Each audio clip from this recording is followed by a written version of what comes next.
Tout le monde aime être malade. Cependant, certaines personnes éprouvent une peur panique de la maladie. Elles souffrent de nosophobie. Cet état s'accompagne de panique, d'anxiété et de dépression, ainsi que de symptômes liés à la santé physique. Ce n'est cependant pas le principal danger. Il est difficile de diagnostiquer une phobie. En effet, on peut trouver de nombreux symptômes de différentes maladies et consulter des dizaines de spécialistes avant de se rendre compte qu'on est vraiment malade. Que faire dans ce cas?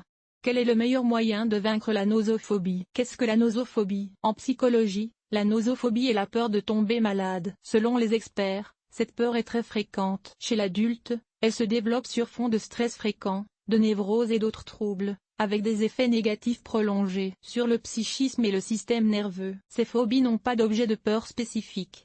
Elles sont une combinaison de deux conditions, la peur d'être malade et la peur d'être malade. Les gens ont généralement peur d'être malades. Une personne a peur d'une maladie. De nombreuses personnes associent à tort la nosophobie à l'hypocondrie, car ces deux pathologies présentent des symptômes similaires. Cependant, il existe de sérieuses différences entre les deux. La nosophobie est un trouble mental associé à la suspicion non pas d'une, mais de plusieurs maladies. La peur de tomber malade est généralement associée à une maladie spécifique. En d'autres termes, dans le cas de l'hypocondrie, le patient soupçonne qu'il est atteint de toutes les maladies à la fois. En outre, ce qu'il a lu sur l'Internet ou appris de ses connaissances est également pris en compte. Dans la nosophobie, la personne imagine une maladie et en trouve les symptômes. Principale forme de nosophobie. Plusieurs formes de nosophobie se distinguent. Leur nom dépend de la maladie redoutée par le patient. Cardiophobie, maladie du cœur. Infarctophobie, crise cardiaque. Phobie du vêtement, crise d'angine de poitrine. Phobie du cancer. Oncophobie,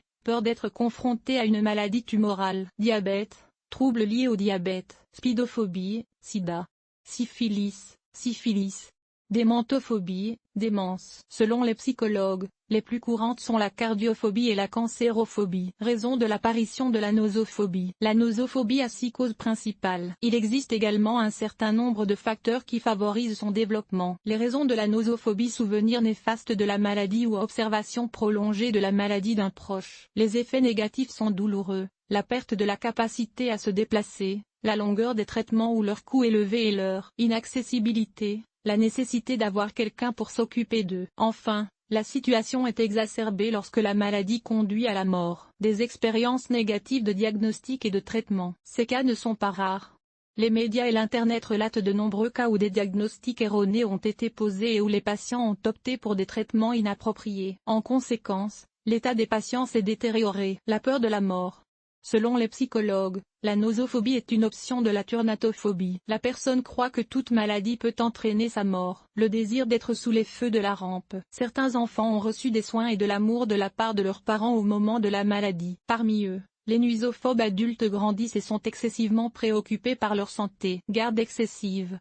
Lorsque les mères et les pères font preuve d'une attention excessive, en effrayant leurs enfants et en se préoccupant excessivement de leur bien-être, les enfants développent un imaginaire et une faiblesse. Imagination, méfiance développée. Les personnes impressionnables inventent et trouvent facilement les symptômes de toutes sortes de maladies. Sous l'influence des publicités et des mauvaises nouvelles, ils se considèrent comme très vulnérables. Les symptômes de maladies graves sont donc ressentis physiquement même s'ils ne le sont pas. C'est ce qu'on appelle la psychologie. L'accès à la littérature médicale. Ainsi, les jeunes hommes qui étudient pour devenir médecins peuvent rechercher les signes de la maladie étudiée. Il convient de mentionner que les groupes à risque sont ceux qui sont susceptibles d'être manipulés à l'aide de maladies lointaines et ennuyeuses. Ils culpabilisent leurs parents, l'utilisent à des fins égoïstes ou lui prêtent simplement attention. Passons maintenant aux facteurs susceptibles de provoquer l'apparition du trouble. Différentes dépressions dues à des épidémies et à l'augmentation du nombre de malades. Transfert de maladies complexes dans l'enfance. Chirurgie.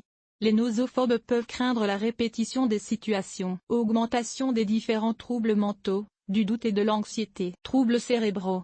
Il s'agit de pathologies affectant la dégradation du bien-être général, c'est-à-dire l'apparition de fatigue, d'idées paranoïaques. Problèmes dans la vie personnelle, manque d'estime de soi, incapacité à se trouver et à trouver sa place dans la société, dans l'intimité. Les conditions préalables au développement de la nosophobie sont les mêmes que pour les autres phobies. Une prédisposition génétique et un stress chronique peuvent s'ajouter à la liste. Les signes.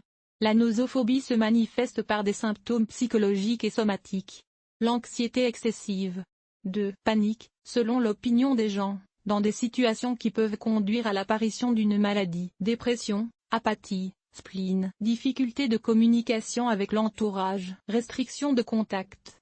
Parmi les signes somatiques de la nosophobie, on trouve le plus souvent manque d'appétit, insomnie, violation du rythme cardiaque, cardiopalmie, sensation de manque d'air, grosse boule dans la gorge, augmentation de la tension artérielle, tremblement des membres, transpiration intense, frissons, maux de tête, nausées, malaise à l'estomac, vertige, miction fréquente.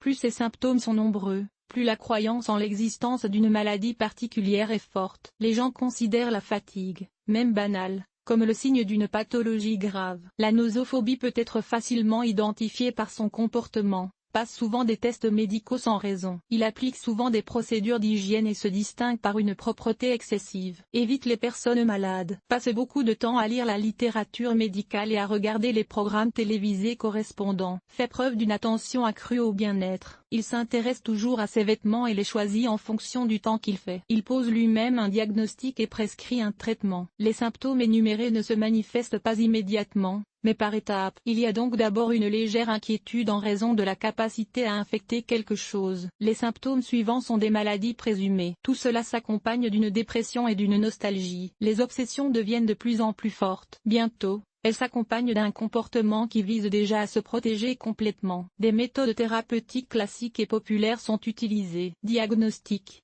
Il est pratiquement impossible de diagnostiquer la nosophobie de manière indépendante. Dans la plupart des cas, il faut attendre plus d'un mois avant que le patient ne consulte un psychothérapeute, car il n'a pas trouvé la maladie en lui-même. Au cours d'un entretien avec le patient, le médecin évaluera son état et déterminera la présence des traits caractéristiques de la nosophobie. Alphabétisation, bien-être et haut niveau d'intelligence. Émotion, sensibilité et imagination développée. Capacité à discuter de la maladie. Désir de se présenter à des experts en problèmes médicaux. Détérioration du bien-être général dans le processus de discussion d'une maladie. Utilisation de méthodes médicales traditionnelles. Programmes médicaux, voire intérêt pour les nouveaux produits dans ce domaine. Se rend chez le médecin au moindre changement de bien-être. Il est à noter que les nosophobes s'adressent rarement spontanément à un psychothérapeute. Dans la plupart des cas, c'est le parent qui les oriente ou un autre médecin qui les oriente. Comment faire disparaître la peur d'être malade? Le traitement des phobies et de la nosophobie est complexe et doit inclure des médicaments,